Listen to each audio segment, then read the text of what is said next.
All right, rock and roll. Welcome back to your favorite podcast, Scorched Earth.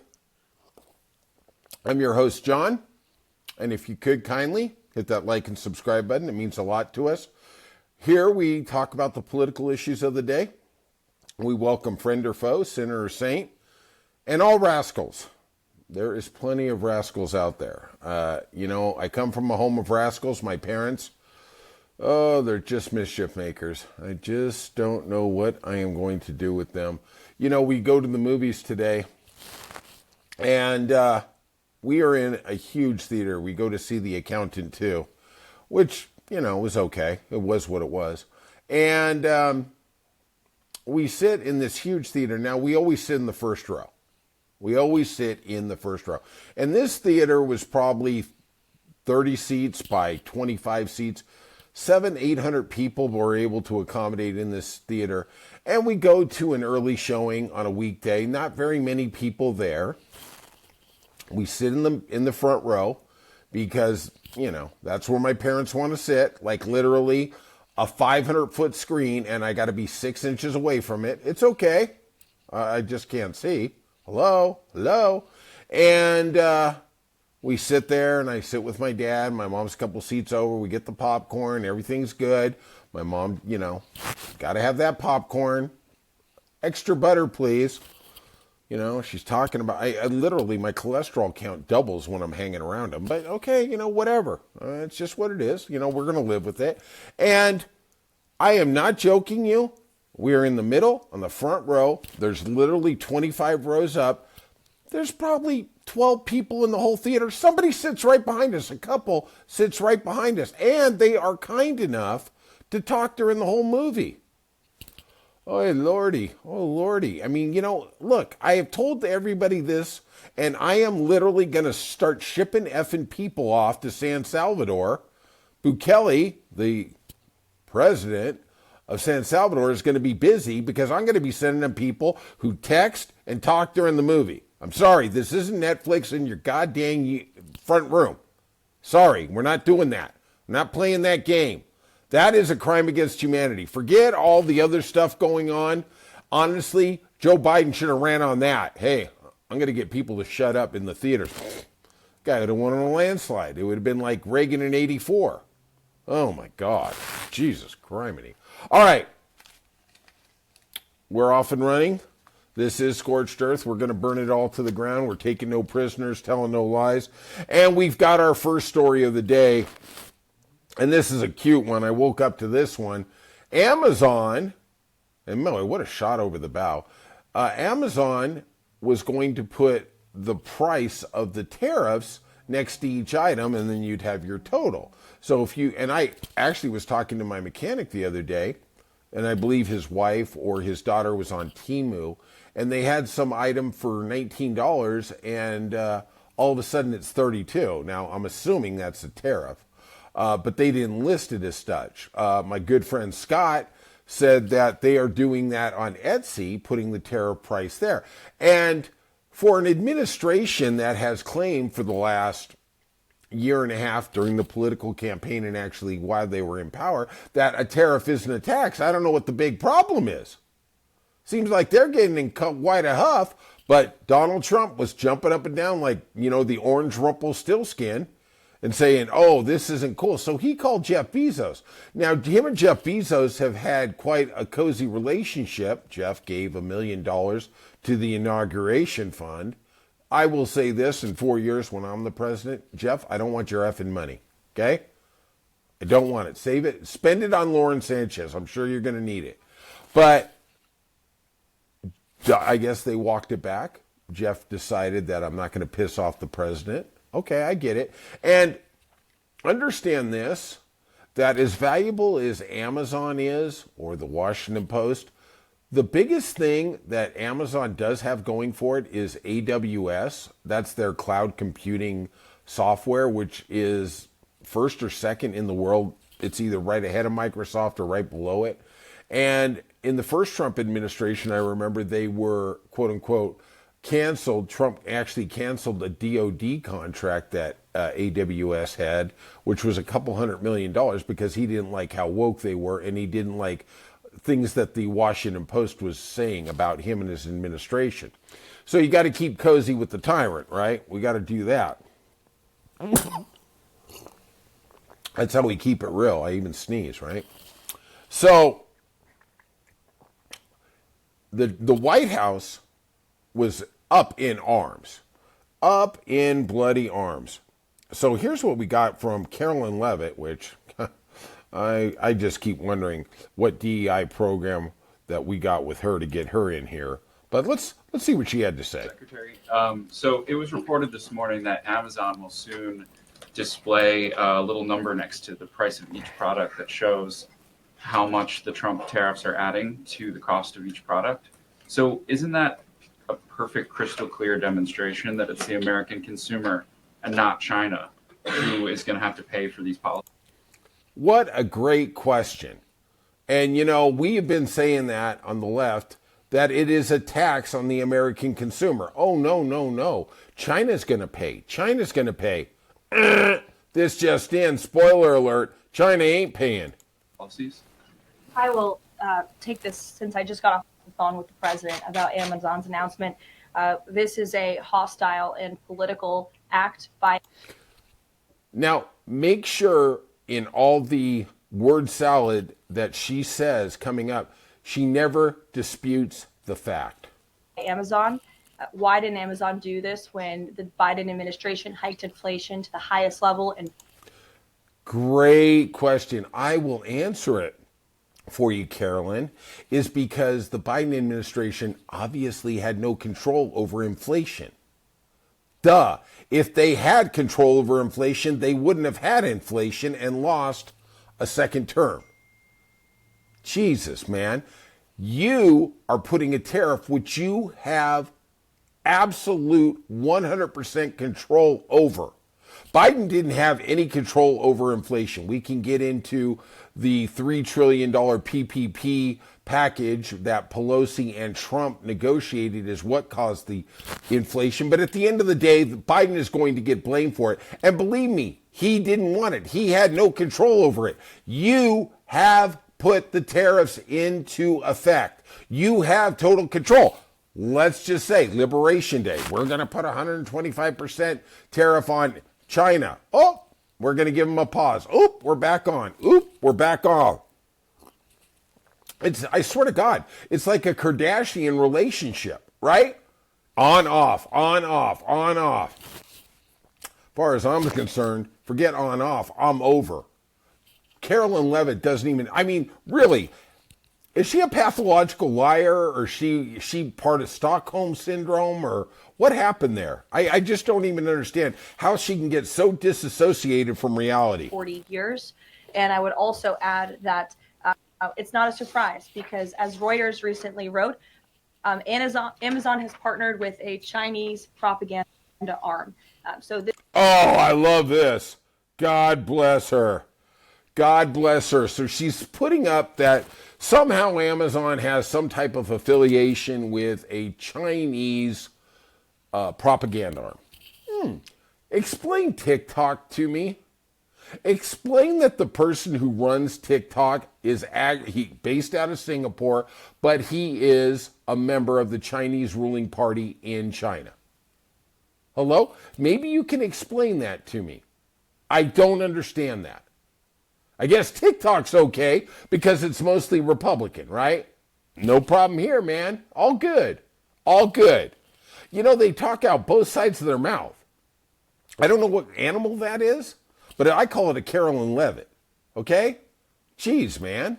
Can you look in the mirror in the morning? I know, right? It's easier to look in the mirror than your 55-year-old husband. Hey, don't worry about it. It's love.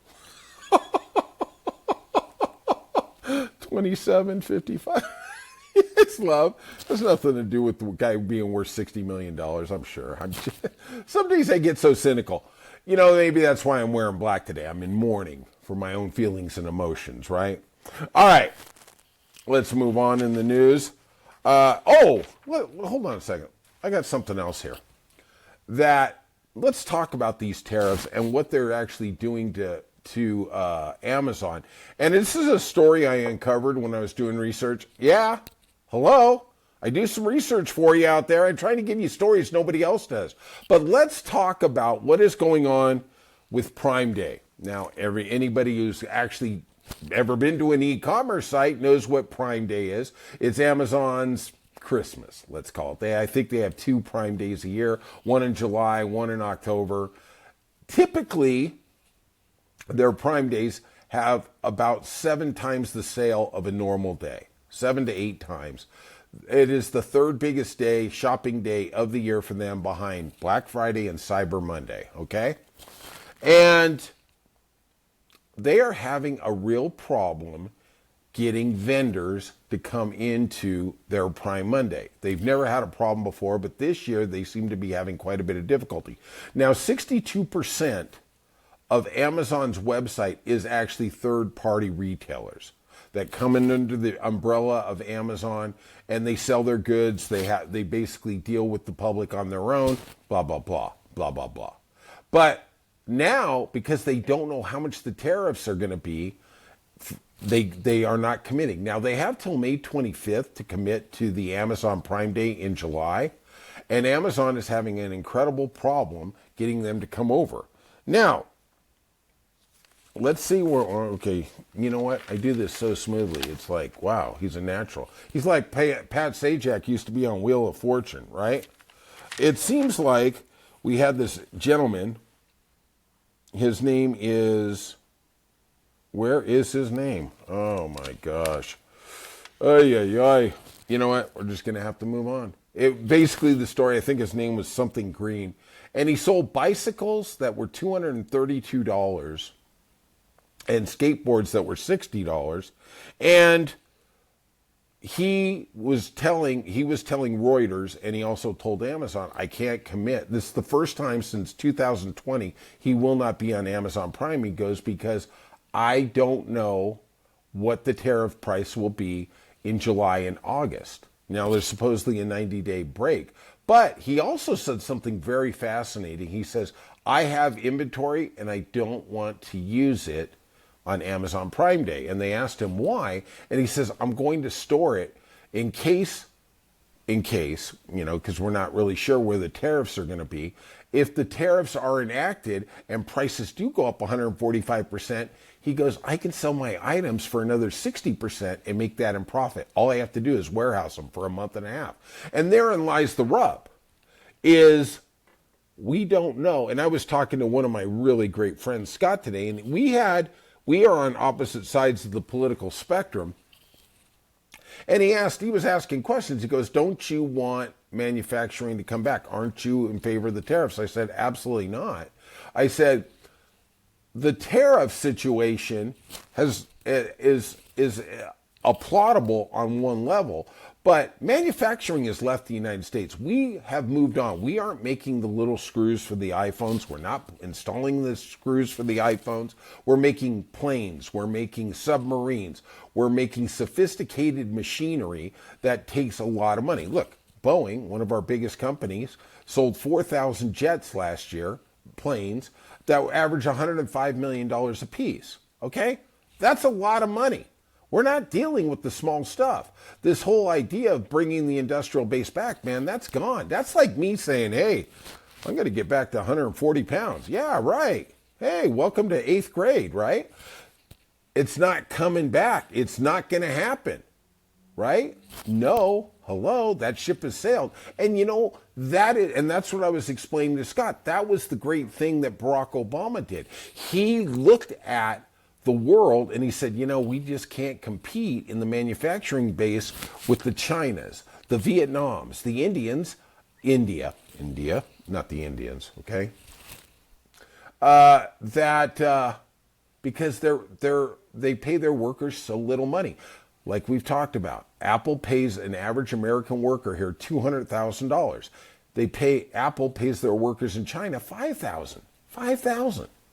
Okay, look at that huge disparity. 40 workers for the price of one here. Okay, that's what it is. And Barack Obama saw that, and he says we have to move. Just like when we started in this country, we were farmers. And in the 1800s, we went to the Industrial Revolution, manufacturing revolution, right? Well, in 2010, Barack Obama says we need to move to the technology and the green revolution. We need to educate, sophisticate our workers so they can do things and get paid a lot more than anybody else in the world. Bingo, it works. The United States by far has the highest per capita income of anywhere. Now, you want to argue about affordability, workability? Yeah, those are separate issues. But if you're talking about people working, making money, I mean, hello? California. Love California. Greatest state in the world, right? Greatest state in the world, John. How about we just say greatest state in the country, okay? Before Canada becomes the 51st state. And hey, once again, another shout out to the Canadians for voting in the Liberals, is we have fast food workers who make $20 an hour. And at the end of the day, everybody said it was going to be the end of fast food. It's the end of everything. They're still working. They're still going. And maybe it cuts into some corporate profits. Hey, man, that's what it is. Good luck and good night. But, it's time for us to understand where the world is right now. Yeah, can they work on affordability, on housing and things like that? Absolutely. And those are issues. But at the end of the day, how are we going to compete with the rest of the world? The CBS poll I brought up a couple weeks ago, that 80% of Americans want the manufacturing base to come back more to America. I applaud it. Let's go, right? But in that same poll, those same people, 75% said, I don't want to do manufacturing and I don't want my kid to do manufacturing. Let me tell you something.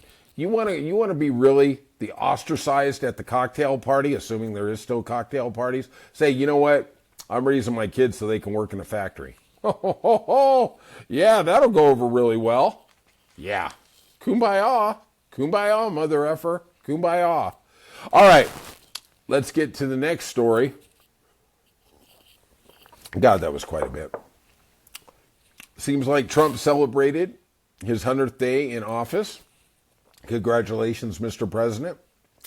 And it was in a rally in Warren, Michigan. And he's not doing too well. We went over, I believe it was yesterday, about his polling issues, how they're actually the lowest of any American president after 100 days in history. He's now facing backlash about the tariffs and the economy. And the economy and immigration were the things he was the strongest on in the polls. He was hovering around 60 to 65% in both of those categories. They were definitely assets in his political campaign, and especially as he defeated Kamala Harris, right? Well, it was his first domestic trip. Now try and get your head around this. The trip to Michigan was his first trip inside the United States that wasn't to one of his properties in New Jersey, Virginia, or Florida. Man of the people. Let's get out there.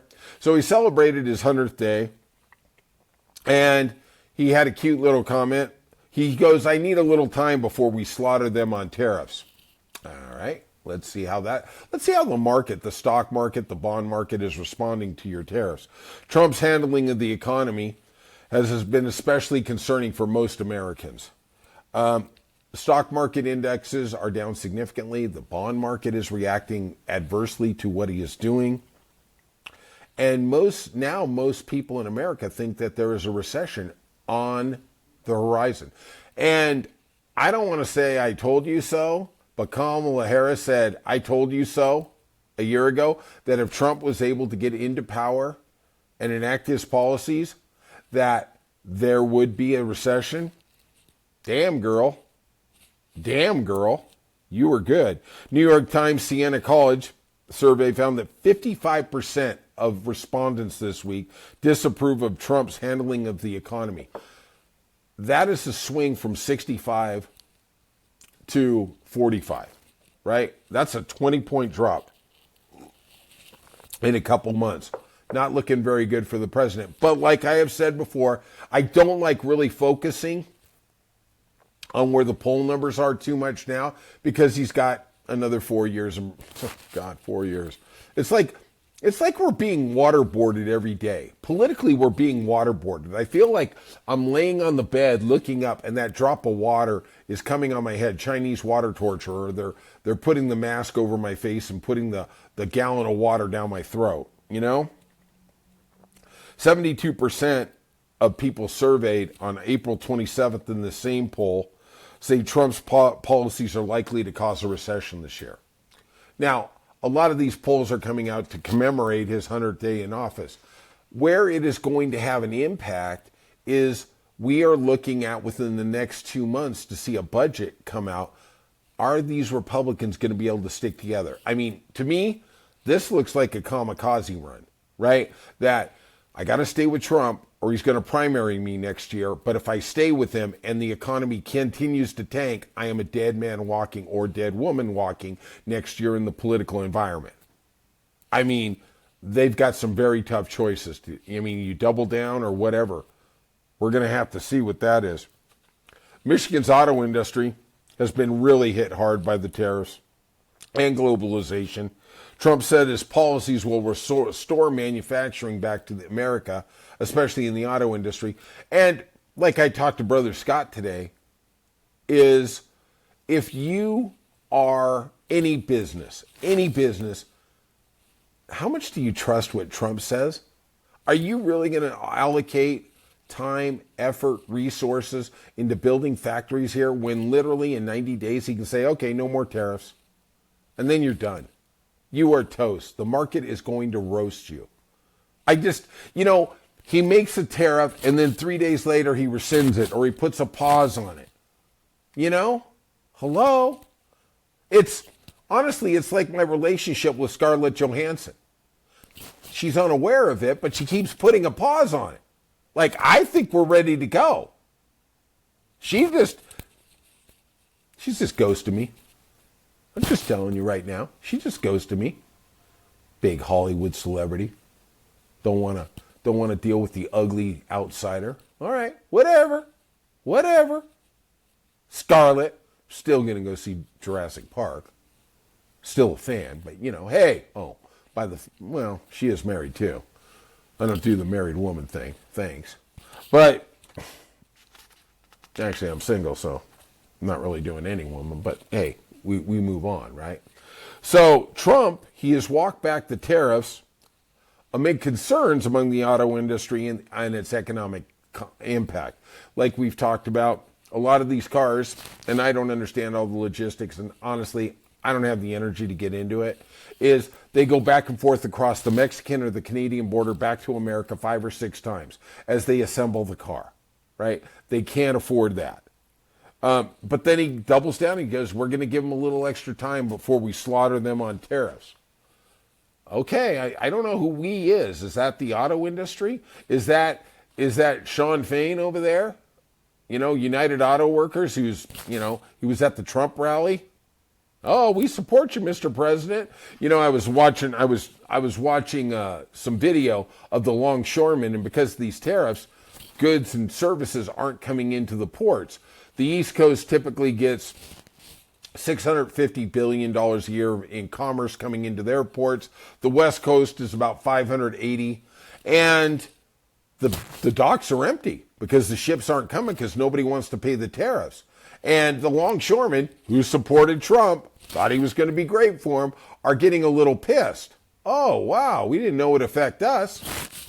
I mean, at the end of the day, this whole notion that I didn't think the tariffs were going to affect me, it's ludicrous. Like I said on the short, my friend Scott has talked about Etsy is actually putting the tariff price. Now, Scott is saying, well, we don't know if that's the real price. Well, why are they going to lie? Okay, maybe they do. Maybe they fudged a little. Okay, fine.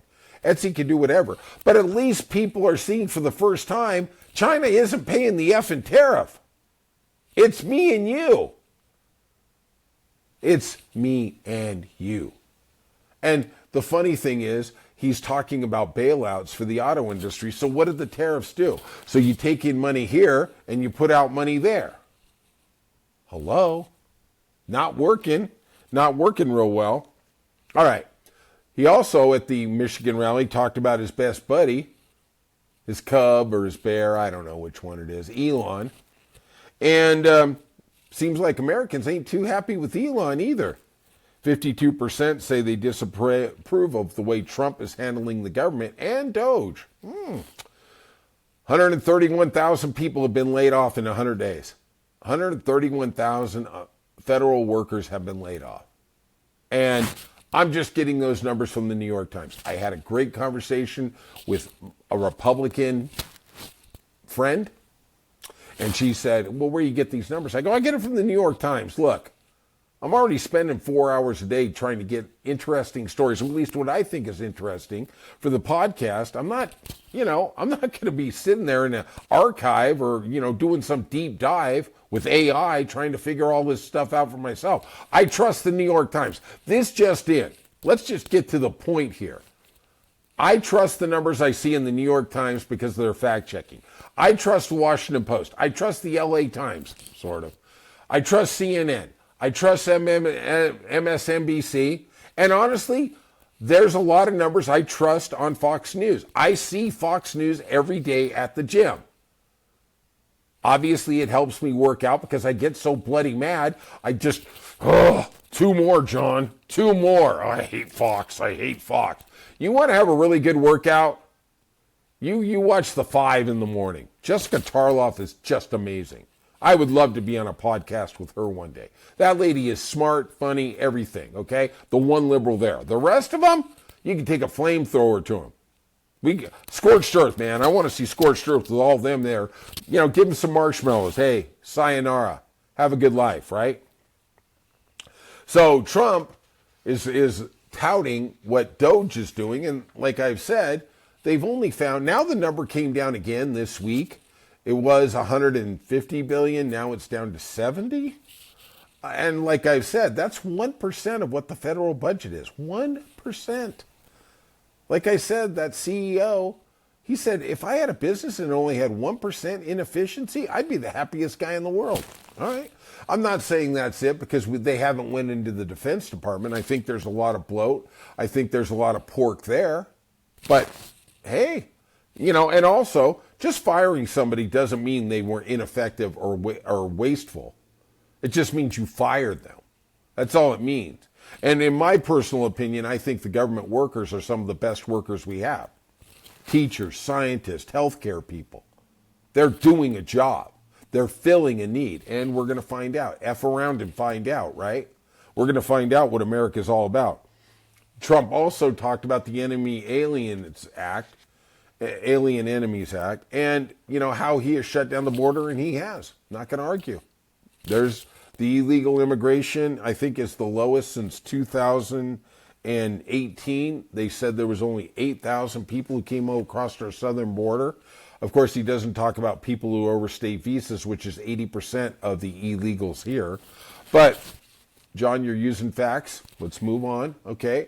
Let's give him some kudos. Let's also talk about due process that's been not afforded for a lot of these people who then were snatched up off the street, not giving a hearing with the judge magistrate, which by the Constitution they're supposed to, and then shipped off to San Salvador, Honduras, or wherever they are. And I hope at night, Donald Trump, when you're sitting there with Elon and you're playing Naked Twister, you could think about those 3 kids who are American citizens, especially the kid who has metastatic cancer, and you put them on an effing plane and ship them and their moms to Honduras illegally without a due process hearing. Yeah. Right? Left foot up your ass. That's what I say. Twister. Twister, bitch. Twister. All right. And also to end the rally, he toyed with the idea he's going to get a 3rd term. I'm not even buying into it. I don't really care because I'm going to tell you something. This guy is going to be more radioactive than Chernobyl. That guy is toast. He is toast. This administration, I'm going to make a prediction. When he walks out the door, unless he goes out in a coffin, oh, please, please, he's going to be in the 20%. We are going to see historic numbers, historic low numbers. People forget when he left in the first term how low those numbers were after COVID. Biden smoked him. Just straight up smoked him. All right, we'll see. All right, everybody. That's it for our podcast for today. I just want to tell you I love y'all. I think you're fantastic. And we're all in this together. I appreciate you being with me, listening, giving me some comments, hitting that like and subscribe. And we're going to win because we are on the side of right. We care about the people in this country. We care about their rights. We care about the Constitution. And we're trying to make democracy better. All right? That's all I got to say. This is John, and I'll see you soon.